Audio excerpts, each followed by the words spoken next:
evening, everyone.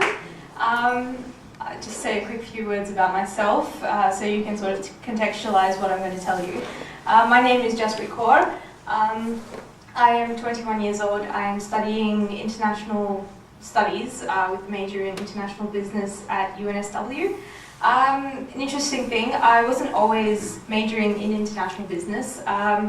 In fact, when I left high school, international business was the absolute last thing anyone could have convinced me to do. I hated the idea of big corporations, you know, stomping on the little guys. So it's quite an interesting story how I got into international business, or at least I think so.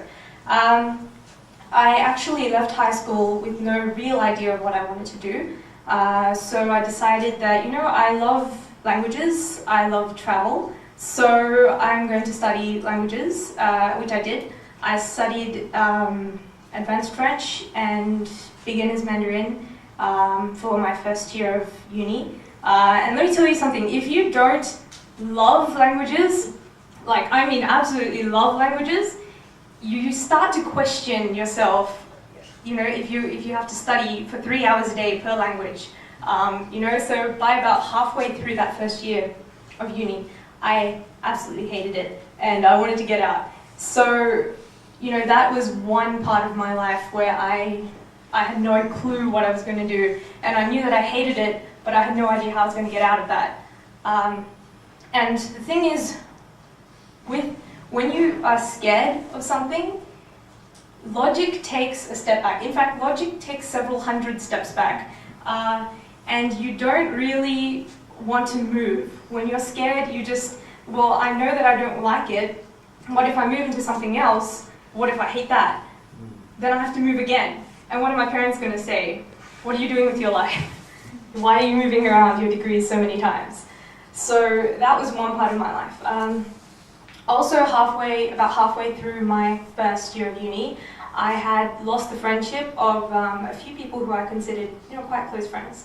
So when you deal with that rejection, I think you go one of two ways. You either go one way where you're like, oh, you know, that's okay. They were a good part of my life, but bless them, let them go their way. Or you go the other way where you think that, you know, they were such nice people. You know, I saw a lot of good qualities in them that I wanted. If they don't want to hang around me anymore, then there must be something wrong with me, right? So when you start second-guessing yourself and you lose a lot of confidence and you start to really question whether you're worth anything to anyone else. So that was quite a hard time for me.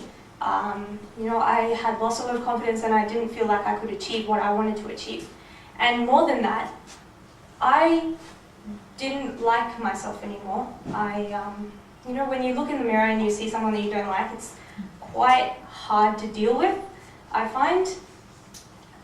So enter PX2. You know, I don't want it to sound like, oh, this was some kind of miracle cure, where, you know, I came to this camp and then I left like a brilliant person who knew everything about life and knew where she was going to go.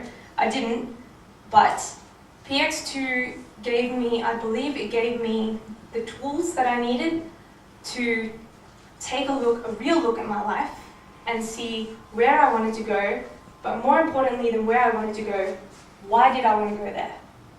Because people, when you know why you want to do something, you can eliminate all of the irrelevant opportunities that come up.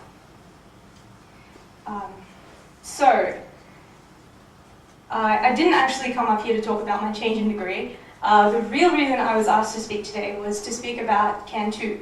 So CAN2 is actually it's an organization that trains people who are interested in competing in events like marathons or ocean swims. It trains them, it coaches them to swim in these events or to run in these events, and in return for this coaching, you raise money for cancer research. So I decided that I was going to swim a 2-kilometer race, a 2-kilometer ocean race, and raise money for cancer at the same time. Now this was a bit interesting because I actually, at that time, I could not swim 50 meters in the pool. You know, about 20 meters through, I would start gasping for air and I need to hold the lane rope and just, you know, it wasn't pretty, let's just say that. So, you know, having to build up that fitness, it took a long time. And, you know, I would like to say that the road to success is, you know, like a straight highway where you just get into your car and you just go. But unfortunately, it's not like that. There's going to be a lot of dead ends. You're going to get stuck sometimes. You might need to, like, you know, take a U-turn. This metaphor has been used too much in the speech already. But what I would like to say is that I failed a lot of times. There were a lot of coaching sessions that I missed. There were a lot of goals that I missed.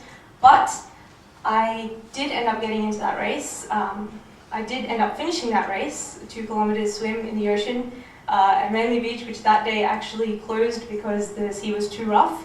But I still managed to finish it. And one thing that I really took out of PX2 and also subsequently my other courses in university and just life experience in general was that no one else can define your success except for you. By all accounts, I failed that race. Okay, I took 1 hour and about 42 minutes to swim 2 kilometers in the ocean. Let me put this into context for you if you don't know much about ocean racing. The person who came first swam 2 kilometers in 25 minutes. So, you know, that was quite a fail. And also, I came 52 out of 54 competitors. So by all accounts, I did fail. But the reason I'm standing up here and so excited to tell you this is because I don't feel that I failed at all. You know, I got into that water having basically no fitness level. You know, after several months of training, I did have some kind of fitness, so that was, you know, useful. But, you know, I would like to say that, you know, I did succeed. I did reach the goal that I wanted to achieve. You know, other people may not think so, but that's okay, because I know that I achieved my goals. So what you guys are going to get out of this program, I hope, is that, you know, you can achieve those goals. You can reach them, and you just have to remember that, you know, your success is only defined by you and not anyone else. And, you know, I'd like to just mention one more thing. I actually haven't covered the fact that, you know, I'm an Amritari woman. I wear the star. I have all my hair. And, you know, that's not something that I'm ashamed to bring up. So I don't have much time to talk about that. But if any of you would like to ask me any questions regarding that, I'm very open to it and I would love to, you know, speak with you. So thank you very much for listening.